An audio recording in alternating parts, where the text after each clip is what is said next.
Hello and welcome to episode number 1 of the Origins of Kol Nidrei and Hataras Nedarim with Rabbi Dr. Eliezer Brodt.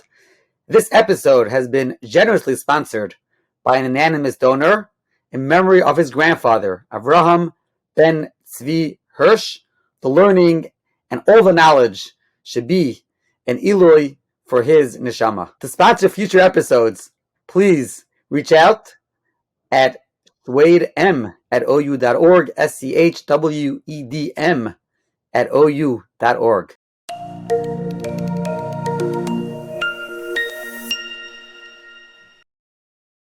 Welcome back, Rabbi Dr. Eliezer Brodt. We are here for this long-awaited recording episode on the origins of Kol Nidrei and Hataras Nedarim. We're going to do this in 2 parts. So this is part 1. We don't want to keep the people here for too long. As Rabbi Brodt likes to say, we have Rahmanis on the audience. So we're going to break this up into 2 parts. And we're going to, as we usually do, go through the history. Where was Hataras Nedarim and Kol Nidrei found or founded? Where are they found in the Svarim for the first time? How are they discussed and referred to in the Sifrei Halacha from the Rishonim straight through until today? Plus, we'll discuss some other controversies and some other exciting information. Rabbi Brodt, how are you today? Baruch Hashem, Baruch Hashem. Okay, so jump right in. Okay, so by way of a brief introduction to the episode that we're about to begin, I want to go back a little bit. As people ask, and sometimes people don't realize, I want to explain these presentations in all daf in general, and specifically today's, about what we plan on doing in the next 2 episodes about Hataras Nedarim and mostly about Kol Nidrei. Basically, when one gives an introduction is necessary because a lot of times you need a context to understand what's being done. The backstory of these episodes that we've been doing already for quite some time now is that Rabbi Moshe Shwed, who does an excellent job running all Daf, all Mishnah, Parsha, and Yerushalmi, was and is still always brainstorming how to make more tools, shiurim out there for people to help with their learning. He's always seeking for different kinds of Torah content. Some people somehow gave him my name, no idea why, but while talking about it with me, an idea was formed to find topics related to the Gemara that people would find of interest. The first idea that we came up together was, the Daf Yomi at that time was holding in the middle of Pesachim, was to deal with some of the controversies to the Masechta. We chose, the topic was Machine Matzah controversy, which we divided into 7 parts. At the time, a lot of energy was spent to make fancy videos, but life is about learning, and we realized to do it through a more Hamish format. These are not attempts to be professional talks with source sheets and marmakaimus and everything, but rather for me to babble, and he asks some questions and sometimes catches me off guard. It's an interview of sorts, what's become known a lot of times as podcasts eventually. Anyway, the first idea was to present randomly some of the materials out there on the Masechta. Eventually, it sort of developed into a whole presentation of how a particular Masechta is learned via the ages with tidbits about the authors. And as of today, we've done over 12 such episodes, including 3 parts on Meir Kavim. We also have done some episodes about specific achronim. Some have not yet even been released. To be clear, although these are time-consuming to put together, no one has funded almost any of them. It's hosted on the OU site. Originally, the video and audio was poor quality. Thanks to the effort of Usher Tesser, who deals with all the complicated technical aspects of these presentations, the sound and video was fixed. The important technical aspects is funded by the OU, and proper thanks must be noted. Also, the time consuming of Rabbi Shwed and Usher involves with the recording. They have to listen, they have to be involved with it. Now, then, fast forward, it's getting close to a year, Reb Chaim Kanievsky was nifter. So right away, immediately in the middle of the Shiva, I was talking with Rabbi Shwed, and we decided we're going to devote some discussion to some of the Svarim. Everyone else is talking about Reb Chaim, we might as well join in. We did 10 episodes without being funded by anyone. Luckily, to continue with those episodes, Reb Chaim Kanievsky's season 2 we found a funder who's funding it graciously, as each episode is. Eventually, I added on a few more topics, which we've done, such as the Haggadah Shel Pesach, David, Chanukah mission, and basically, when we're asking for sponsorship, it means it's to help to continue these kinds of episodes because no one is really paying for them. Some, let's say 3-4 of the episodes altogether were sponsored. Now, specifically from Masechta of Daf Yomi of Nedarim, what was my idea? I mentioned this to Rabbi Shwade all the way in the beginning, is to talk about Hataras Nedarim, called Nidrei, throughout the ages. And that's where we find ourselves today. And I collected some material on it, but I never learned through it properly on Masechtas, because I never really learned Masechtas Nedarim properly. But I never went through the sugya of Kol Nidrei, where it comes from, at all. All this is brand new stuff that I just came up with in the past literally week or two. Ideally, this topic is perfect to put all the yed that one gets when learning Daf Yomi by making it practical, as all the information plays out that you learned, all the Gemaras, comes out in understanding the issues. But due to my abilities and time limitations, it's beyond the scope of the presentation of today and the next one to present the complete story. I want to just share some of the interesting parts of the story as it developed throughout the ages. While preparing it, I realized that I fell into yet another rabbit hole, which I was hoping would not happen. To document the whole story would take me well over 10 hours, but it's a work in progress, which I hope to present in a clear written form in the near future. I apologize that not everything is crystal clear and perfect as a professional speech. This is just a Hamish talk with just two people having a conversation. It happens to be recorded. I want to mention some of the sources of the origins. And as I mentioned also in a previous episode, the origins of tefillah is a worthwhile subject which has not been done properly. It helps, if done properly, it could help one connect and understand the tefillahs. I believe this particular tefillah of Kol Nidrei has the most ink spilled on it in prime sources, as it's ancient and even generated much controversy over the years. Part of it has to do with the core lumdus, the mechanism, how it works, and with specific sugyas and Nedarim, and other aspects. I'm particularly fond of is new discoveries when they come to light and how to apply them, especially in this case. One of the people that I'm going to that helped me in learning about the Sugya Kol Nidrei, he begins his article. This is a Naftali Vider. He says, "Ein lecha baya liturgis that did not get so much hisnagdut over the years, like this Aramaic prayer Kol Nidrei. It was attacked from in Bavel. Geonim were very against it. Karoyim were very against it. Later on, Bali Halacha struggled to all different halachic aspects to describe it.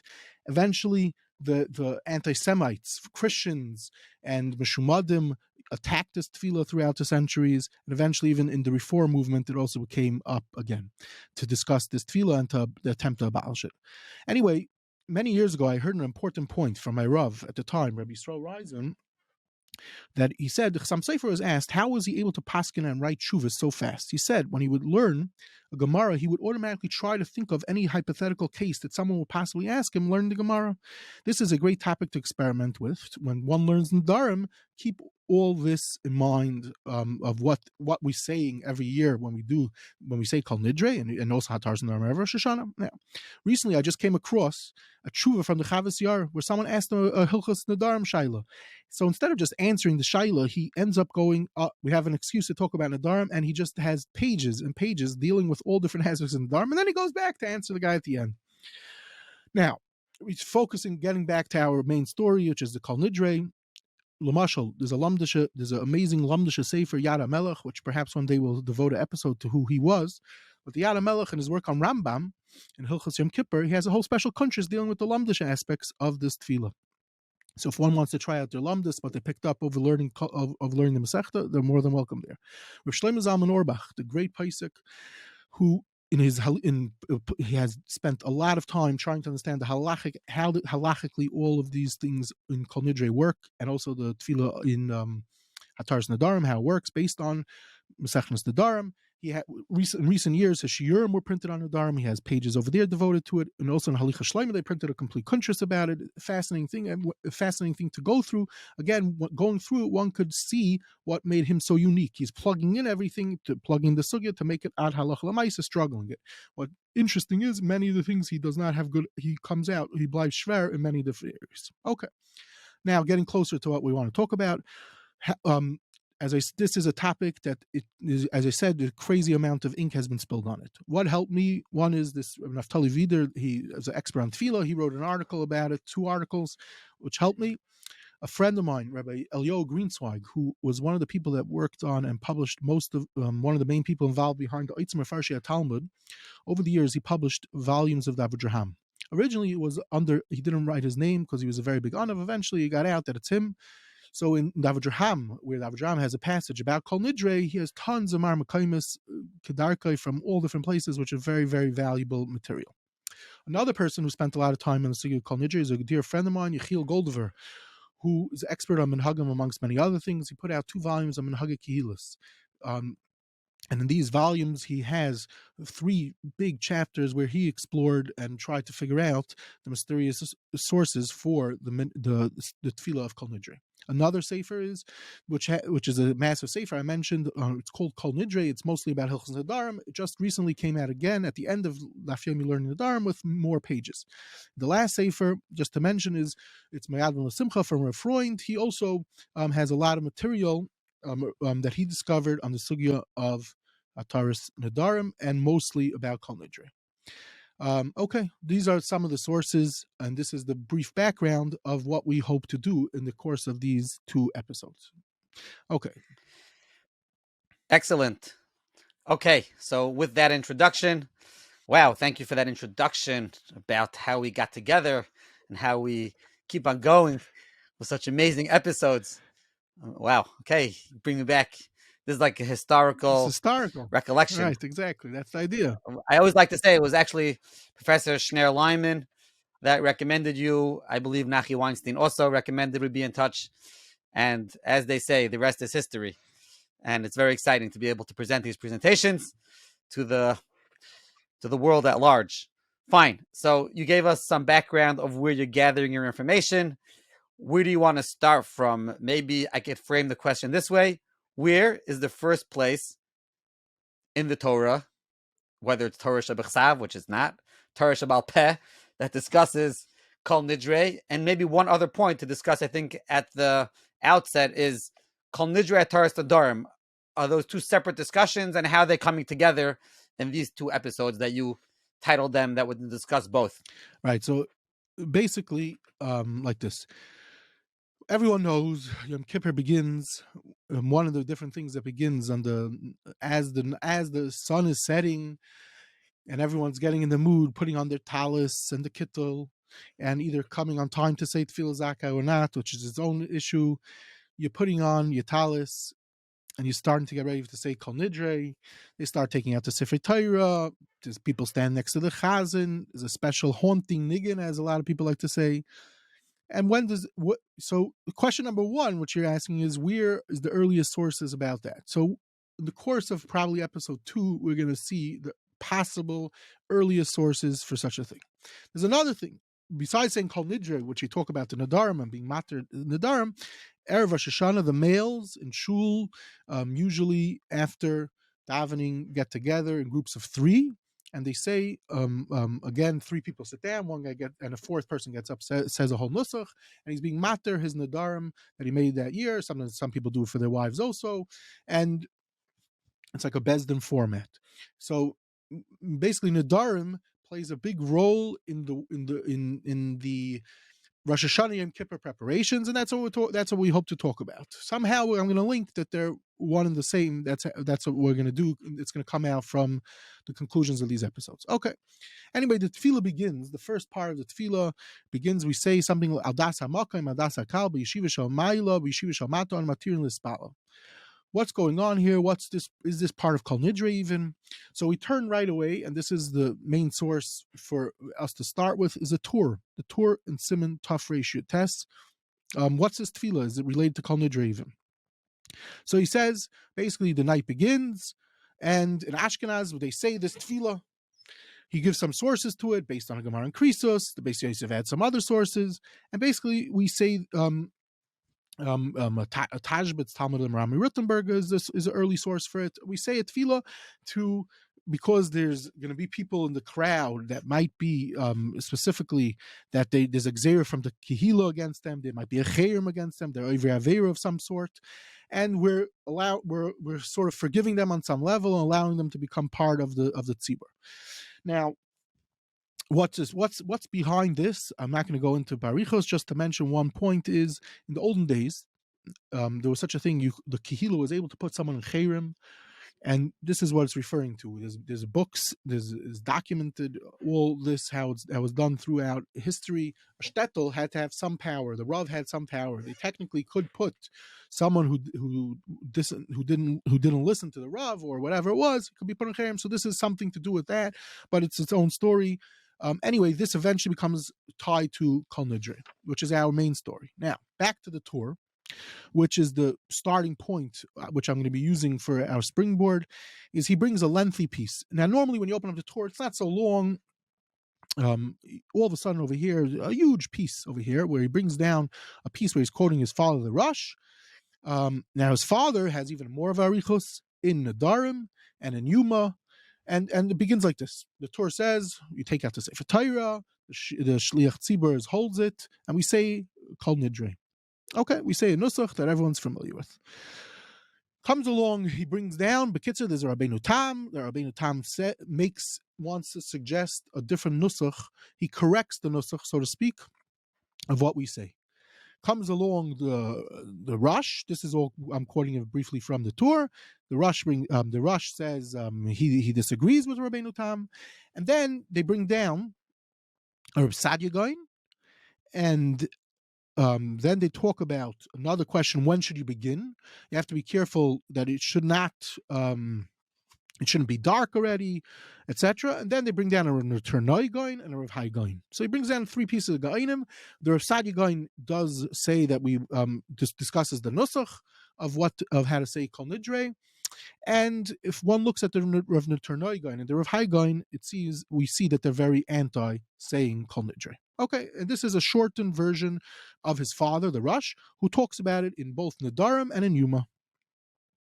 So basically, what it seems if one looks over here is, it's Rabbeinu Tam raises some issues. Okay, great. Now, what's interesting is as follows. Rabbeinu Tam, this Sefer is a piece found in Sefer Yashar, and all the Rishonim in the sugyas of Kol Nidrei, when they're talking about saying it or not, and the exact nusach and what it is that we're saying, this is the starting point of the conversation, is the Shita of Rabbeinu Tam. But for centuries, it was only VI secondary sources, especially in the times of the Achreinim. The first time the Sefer Yashar is published, we discussed in the Chaim Kanievsky episodes, was in 1811. Even the Beis Yosef did not have the Sefer Yashar. How was the Beis Yosef, or most people relying on? They're relying on the Rosh. The Rosh seemed to have had the Sefer Yashar. But it turns out maybe the Rosh didn't either have the Sefer Yashar. This, as we'll see shortly. Now, in order to appreciate what's happening over here, I feel that it's a little kedai to talk about Rabbeinu Tam a bit also, and we'll see what I'm doing, which is as follows. Rabbeinu Tam seems to be active from the years 1100 to 1171. Some people say he's born a little earlier. Anyway, much ink has been spilled about this famous Rishon, one of the greatest Balei Tosfos, legendary. A lot of articles have been written about him. I recommend the work from Professor Rami Reiner, recently published about Rabbeinu Tam. It's called Rabbeinu Tam Parshanut, published by Bar-Ilan University Press. He spent over 20 years working on Rabbeinu Tam, and it's very valuable. Anyway, he's very young when Rashi dies, so he did not really learn by Rashi. It seems to be that his Rabbeim, on some level, is his brother, the Rashbam, and his father. Rav David Deblitsky, who put out a beautiful edition of the Sefer Yashar, which helped me over here, he lists out that different people that had the Sefer Yashar manuscript, L'mashal the Chida, who I'm fond of quoting, he seemed to have had a Sefer Yashar manuscript. But anyway, even in Sfarad, they had some Rishonim, at least in early on, had parts of the Sefer Yashar. Now, what was his goals when he wrote to Sefer Yashar? So he outlines them in the beginning of his Hagdama to the Chelik of Chedushim. Basically, Sefer Yashar today is divided into two parts, Chedushim and Shuvas. And Shlomo Zalman Hevlin, in his book, one of his volumes of his book called Masaris Torah Shabbat Peh, has a whole chapter where he deals with all the different aspects Rabbeinu Tam deals with in his introduction. Now, introduction is fascinating, and I'm just going to mention one point from the introduction and to get to our main story, which relates more about Kol Nidrei. Basically, it seems that he was upset. People would make changes in the Gemara, And he held that you can't just make changes in the Gemara. At most, if you're making a change, make it on the side, so to speak. Don't change the text. You say leave the text as is. It could be someone else will come to figure out pshat later on. You could say your suggestion, leave it on the side. This is talking about a time of manuscripts. I spoke a little bit about this in the drop. We touched on this by also by Chaim Kanievsky. And now, specifically, he was not upset at Rashi per se, but right away, Rashi made suggestions, and this was immediately accepted, but they changed the text right away. So if someone was in Rabbeinu Tam, who's born while Rashi he's 5 years old around when Rashi dies, already the Gemara is getting updated immediately. It's like what some people complain about the internet. Sometimes you can see an article on the internet. Once it's fixed, there's no record of that there was a mistake even. Anyway, but it's not the main point of a sefer. It's one of the points in a sefer, which he felt, and he deals with tons of sugyas, going through Rabbeinu Tam's unbelievable amkus. He's famous for being very, very in depth, using all areas of Shas, using it to be mechalik. It's a whole discussion barichos. What is Rabbeinu Tam's mahalach? But it's all evident in the sugya of in the sefer Yashar, in the Chedushim chelik, and in the sugya of Kol Nidrei also. Now, what happens like this? In the sugya of Kol Nidrei, he says like this: Kol Nidrei da'amrinim belel Yom Kippurim. He says, Hagia Abba Meirizal, miyoyim HaKippurim zeh a Yom Kippurim haba aleinu l'toiva. So he made a major change, but before anything, he says that who's this change coming from? My father, who's the son-in-law of Rashi. And his father was also some sort of Rebbe of his. That's also, you have to follow up with Reiner. And they made this discussion. He made this change. Based on manuscript information, we're able to know that the Rivam and the Rashbam, they also accept this change. And the family, basically the Rabbeinu Tam family are into this change, which is switching the Nusach. The Nusach is Yom Kippurim zeh ad Yom Kippurim haba aleinu l'toiva. It means we're not being mater neder somehow of the Nedarim that we made in this past year, but it's something for the future. Okay. Now, at first, when you see this, and now Rabbeinu Tam, he ends up showing why he holds his father is very right in this, and he deals with different aspects about the tefillah, being medayik and different things. And as I said, we're not going to go into all the different aspects, but it's about 2 pages, fascinating to read, to learn, kedai to see inside before, especially in the Yom Kippur season, which we're not in the Yom Kippur season, but it's still kedai to see then. Anyway, what happens like this? There's a minig up till now to say it. There's a certain nusach. Comes along Rabbeinu Tam, his father really, and he's going against it. Now we already know that Rabbeinu Tam sometimes, the famous thing, the most famous example is Rashi Tefillin. We know that there's such a thing, there's Rashi Tefillin, Rabbeinu Tam Tefillin. So people ask, what do you mean? There was Tefillin beforehand. How is it that Rabbeinu Tam comes along and does what he does? Anyway, this is a whole discussion, Rabbeinu Tam with Minhagim, and we'll possibly point out an akuda with this shortly. Anyway, but what comes out is that the tefillah of Kol Nidrei, there's no mention in Rabbeinu Tam's whole discussion about Geonim being against Kol Nidrei, which I alluded to from the B'Shem, the Torah, and the Rosh. It seems to be accepted.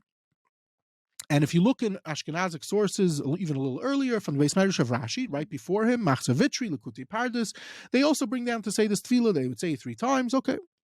What happens is, he's concerned with the nusach, that's all, and he changes it.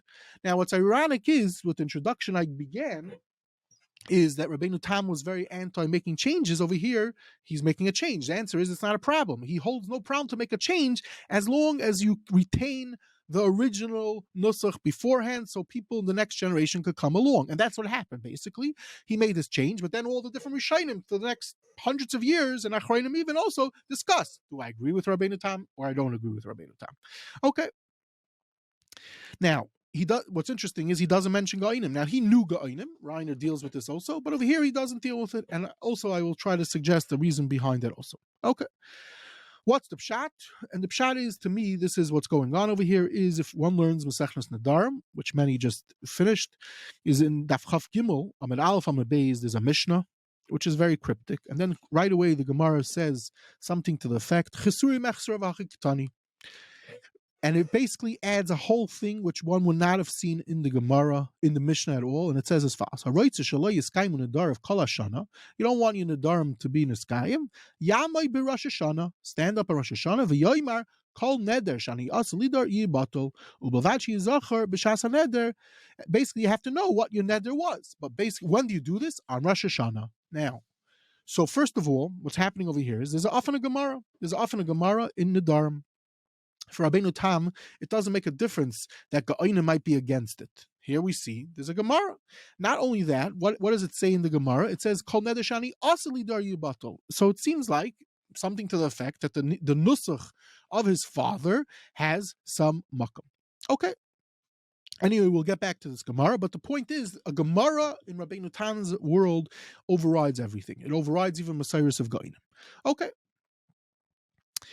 Anyway, then Rabbeinu Tam continues, and he deals with different aspects of the tefillah. Okay, now let's go back. Let's return back to the Rosh, who I said the Torah brings him down very bekitzer. He says like this: the Rosh says, the people before Rabbeinu Tam and his fathers change. Now, what's interesting is the Rosh does not make note that the person who suggests this change is who the father of Rabbeinu Tam. He doesn't even mention that. It's very possible he didn't know that because it's not clear what was his source for the Rabbeinu Tam sheet. Anyway, bottom line is Rabbeinu Tam says the original minig is right. We're talking about what was al shana sha'avra, and we're being matir because of it's Nedarim that we did this year. We want to be matzel min ha'einish, and we say it shalish pa'amim, and we end off saying v'nislach hachal das b'nei Yisrael kitzrichin kapara oisen shavru. Okay. And then what happens is the Rosh deals with the questions that Rabbeinu Tam raises to prove his position. The Rosh has some answers. Anyway, now, as I said, he doesn't bring down any Geonim, but the Rosh does. The Rosh brings down Rav Sadia Geon, and from Rav Sadia Geon, the end of the Geonim period, he had a nusach that the Shlich Tzibur would say, Kol Nidrei, and he brings down a nusach. Okay. But the Rosh does bring down, and this now just quoted more at length. Rav Turnoi said, "Einay hagin loy b'shtei yeshivas loy b'chol makom lahatun nedarim loy b'Rosh Hashanah veloy b'Yom Kippurim elo shamanu shebashar artzois oimrim kol nidrei avo anan loy ra'inu veloy shamanu may Rabbi Seinu zecharim levracha." We never heard of such a thing. This is what the Rosh says. Then he brings down from Rav Hai also a similar type of thing, that we never heard of such a thing. But Lamaisa, what does the Rosh say? He concludes that we do say it. We say this tefillah. I guess for him, the trump was, the end is Rav Sadia Geon did bring it down. He's the Seifa Geonim. Okay. And Lamaisa, that's what the Torah says. Ukfar pasha aminu b'chal makaymis leimer. We say it. Okay. Interestingly enough, when you get in I said the Rosh has a arichos about in Yuma and in Nedarim he doesn't even bring down the Geonim. Okay, fine. One issue which the Gra throws out when he deals in Bir Gra when he deals with Rabbeinu Tam is he says, how are we asking how could you ask slicha on a vaynis that you didn't yet do, which is very strange in the nusach. Okay. Anyway, bottom line is that there's some type of tefillah, although the Geonim were somewhat against it. We don't know how many Geonim are against it. Maybe it's only one or two Geonim. But bottom line is the Rosh and the Tur and even Rabbeinu Tam, some form of a nusach of Kol Nidrei, the tefillah in Aramaic that we say should be said. Okay, fast forward, the Beis Yosef, what happens is, normally everyone's familiar, the Beis Yosef brings a lot of Rishonim and stuff like that. You think he's going to bring different people about it. Instead, all we find by him is the Rosh, the Torah, he talks a little bit about it, and then he brings down that the Rivash says, the Rivash, Svardish Makar, which is very prominent for the Beis Yosef, says not to say it, but then the Beis Yosef concludes, V'achshav nagu loimroi. And he doesn't elaborate more, but suddenly we see him sort of embracing an Ashkenazi minhag, which is he's basing on Rabbeinu Tam / the Rosh and the Torah. Okay, so too we find the Shitin Gobetzes, the Ben Dairei of the Beis Yosef, in his work on the Nedarim Chav Gimel Amabeis. He also says in Svarad, all of a sudden you find them with the Sefer Torah, Kol Nidrei, everything. Okay, great. What's rather strange about all this is what's going on, because the Minik Sfarad, we're going to see, is not like that. Just to mention as follows, very, very briefly, Lamashal the Ramban, one of the great Gedolei of Rishonim in a Chibur Mishpar Acherim, says Avada, he goes like the Geonim, mamish not to say Kol Nidrei, very sharp for Lashonis. Now, but on the other hand, and furthermore, the Beis Yosef should be concerned with the Geonim sources that the Rosh and the Torah bring down, which I said are again saying it, but there's no mention of it. Looking later on, there's a Sefer Manig. He brings down from Rav Amram Gain a thing that says Minig shtusu loimer kol nidrei ad kedei kach. Okay, now amazing that in recent years, especially in the past 200 years, the world of Geonim, there's been incredible amounts of discoveries. I documented a little bit in the episodes of Chaim. We see that the Geonim opposition, it's not just these two shitas, that these two Makairis that the Rosh and the Torah bring down, but there's many Geonim from the beginning of Geonim, a period of 400 or 500 years, are with sources that we have documenting against mamish against the minig. Not only that, it gets back to a discussion which we spoke about in learning of Nedarim of Daf Yomi, which was what? That they didn't learn Mesechnas Nedarim ad kedei kach, because they didn't want people to be mezalzel. They felt this as being mezalzel in the concept of Nedarim. Anyway, Yechiel Goldafor, I mentioned earlier, he collects all the Geonim documenting it. It's 6 pages of Makairis on it. Okay, we go to a place like Provence, the Meiri, also against it. We have a Rabbi, which interestingly enough, also from Provence, more famous people know him as a Parshan of Tanakh. He also was a tremendous Bal Halacha, a great Talmid Chacham. We also have a tshuva from him against it. Rabbi Yitzchak Bar Mordechai Kimchi, also from Provence. He also has a beautiful tshuva, also printed from manuscript in the Chibur Rishonim and other places, also very, very against it, showing that there's a whole Messiah, not only the Ramban, the Talmid and the Ramban, the Rajva, the Ritva, they're all against it. And they know about the Sefer Yasha from Rabbeinu Tam also. Anyway, Lamashal, this Rabbi Yitzchak Bar Mordechai Kimchi, a friend of mine, Pinchas Roth, and his doctorate on Provence also deals with that length. But anyway, the point is, what's going on is very strange. How does this happen that when you get to, by the time you get to the Beis Yosef, it's like, forget about there's no mention of the Geonim. Not of the Geonim. The Geonim is one thing, but the Rishonim, such as the Ramban school, which plays a prominent role, people point out the Rambam doesn't bring down this minig. So it seems the Rambam also didn't say it. The Rif doesn't bring it down. Anyway, somehow it gets to the Beis Yosef. The Beis Yosef switches over, and he's like Ashkenaz. Again, did I miss? You said the Ramban, Rashba, Ritva. You quoted those from somewhere, or those are in the Rishonim themselves, or brought down from other secondary sources? No, so the Ramban, I quoted a Mishpat Achirim that he talks about, but the Rashba, the Ritva, they talk about it in their Chedushim on Nedarim and other places. And there's a long documentation of what I'm trying to say is there's a long documentation of Svarad mainstream Rishonim that normally the Beis Yosef would know about, would hear about. He doesn't even mention it. All he mentions is one line, that the Rivash. It's like, now Geonim. Okay, so he might not have had all the Geonim to know that it was a 500-year Messiah not to say it, but the Rishonim, he should know. Okay.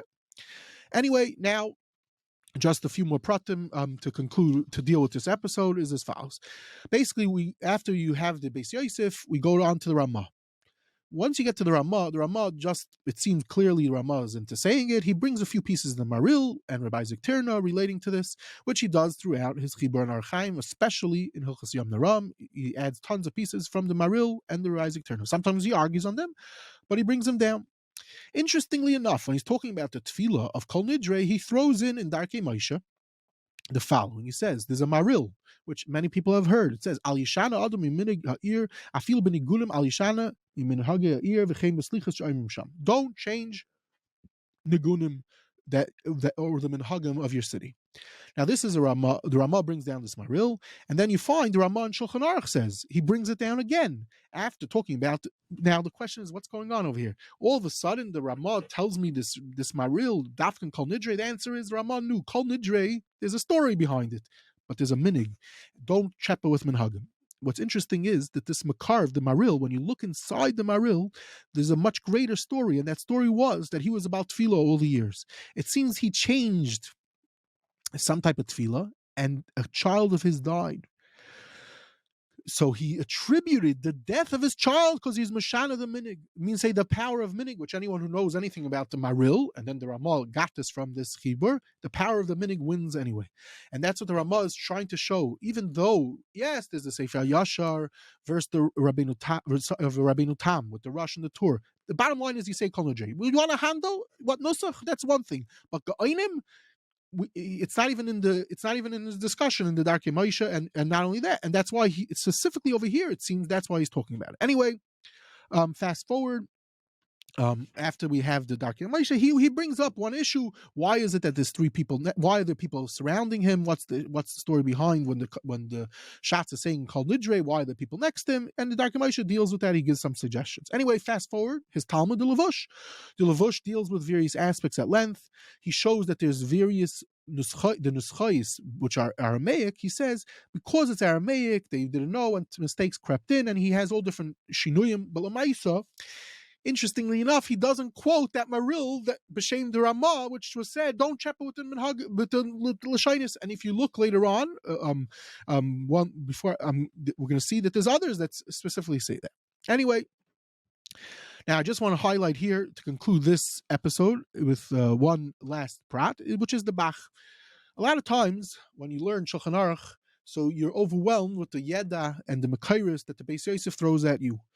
Over here, it's very interesting that it's underwhelming. To put it mildly, the Maharil the Beis Yosef says he deals with the Rosh, he deals with Rabbeinu Tam, very, very bekitzer, and he just brings you a rivash pretty much and one other marmakam. Over here in this sugya, I tell you, if you learn Torah Beis Yosef a lot, you'll see the Torah is usually very few lines. Here it's a huge it's a relatively very big arichas. Here the Bach. Here you could see one of the places, a great sample to see the greatness of the Bach. He first talks about the tefillah of Kol Geonim. He brings down the tzedel derech, Rabbi Isaac Turn and Maharil. Then he talks about the shaila of wearing a talis. He brings down a bunch of makayos for that. He starts handling with Rabbeinu Tam. With Rabbeinu Tam, he deals with the girsais. He brings a smag, hagoyis maimni. He brings even a mizrachi ala Torah, tajbetz, or Rabbi Isaac Turner. He has other issues with it. He knew about the Ramban's base medrash of the Mishpach Cherim. He has other issues that he talks about. He brings a Shibali Aleket, which also talks about, which we'll also see eventually. He deals with the Rivash. He has other aspects from the Maharil. He deals with the Nusach. He argues sharply against the Levush, who was Mashana. He says not to be Mashana. And he concludes with bringing a nice piece from the Avraham. All this is of a few pages, which you see here. He's bringing a ton, and this is a way to appreciate the greatness of the Chibur Bach and to focus on it. So here we see sometimes the Beis Yosef, for whatever cheshbon over here, did not have what to say or didn't want to have what to say, so he doesn't say much. Fast forward, we have the Magen Avraham and the Taz. Also, the Taz has a few valuable pieces of information. The Magen Avraham has less, but they both say not to chepa with the Nusach also. I believe that it also has to do with this Nakuda that I'm mentioning from the Ramah. Don't chepa with the minig, which is all based on the Maharil. Anyway, Rabbi Yaakov Emden originally wants to change it. He says that the people didn't know Aramaic so well, similar to Levush, but Lamaisi says leave it, and that's that. And Mir Hashem, that's part one. This is just a tiny smorgasbord, very shitchias, very superficial. Some of the makairis out there in mainstream sources about the in Siman Taf ratio tests about Kol Nidrei. Mir Hashem, the next episode we'll try to discuss a little bit more where did this come from. Okay, so thank you very much for this episode. Will you also discuss next episode why is it that the Beis Yosef uncharacteristically did not discuss all those Rishonim, and the Bach on the opposite extreme did discuss more than usual? No, Bach is not necessarily more than usual. It's just over here you could see the greatness of the Bach. Sometimes the Bach could add a lot, even when the Beis Yosef does add a lot. But over here, I don't have an answer why the Beis Yosef over here is very quiet. He's very quiet, uncharacteristically. It's weiter totally in the mystery of the origins of Kol Nidrei. That's what I think. As we'll see. Very good. Thank you very much. End of part one. Looking forward to part two. Thank you.